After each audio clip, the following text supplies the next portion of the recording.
আপনারা নাকি না বুঝেই হ্যাঁ ভোট দিচ্ছেন, এটা কি সত্য? এটা কি সত্য?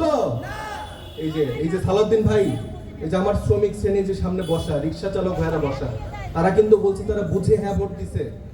আপনারা কি মনে করেন আপনারা একাই সবকিছু বোঝেন আর ওনারা কিছু বোঝে না?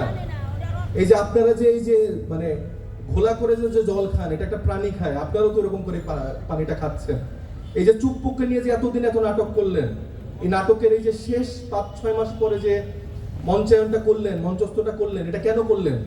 আমরা তো জুলাইয়ের পর থেকে 5 তারিখের পর থেকে আমরা বলছি চুপ্পুর অপসারণ দরকার, কিন্তু আপনি নানা রকম সাংবিধানিক জটিলতা দেখিয়ে তাকে দীর্ঘদিন ধরে রাখালেন। আপনারা এই বিএনপি আপনারাই রাখিয়েছেন, রাখলেন তো রাখলেন, ঠিক আছে, রাখার পরে তাকে দিয়ে এরকম অনেক রকম কর্মকাণ্ড করিয়ে আপনারা যখন সরকার গঠন করলেন, সরকার গঠন করার পরও আপনারা তাকে অভিশংসন করলেন না, বরঞ্চ মহান সংসদে তাকে দিয়ে আপনারা ভাষণ দিয়েছেন না?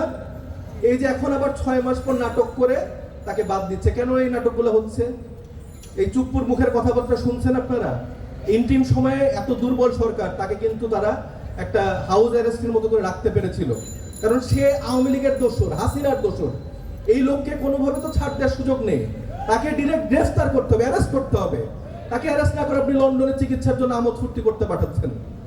এই আমোদ ফুর্তি করার জন্য তো বাংলাদেশের এই আপামর জনগণ, এই শ্রমিক শ্রেণী আপনাদেরকে এই রাইটটা দেয় নাই, এই ম্যান্ডেটটা আপনাদেরকে দেয় নাই।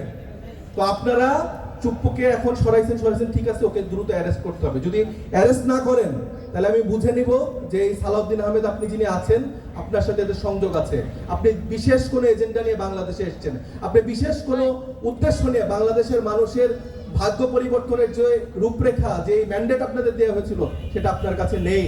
বরঞ্চ আপনি ভিন্ন দেশের ভিন্ন এজেন্ডা বাস্তবায়নের জন্য এই চুপ্পুর সাথে তাল মিলিয়ে আপনারা কাজ করছেন। আপনাদেরকে আবারও সতর্ক করবো, এই প্রতারণা থেকে বের হন। জনাব তারেক রহমান, আপনাকে উদ্দেশ্য করে বলছি, আপনি বাংলাদেশের গণমানুষের ম্যান্ডেটের যে রায় সেটা বাস্তবায়ন করেন, আমাদের শ্রমিক শ্রেণীর যে রাইট সেটা বাস্তবায়ন করেন।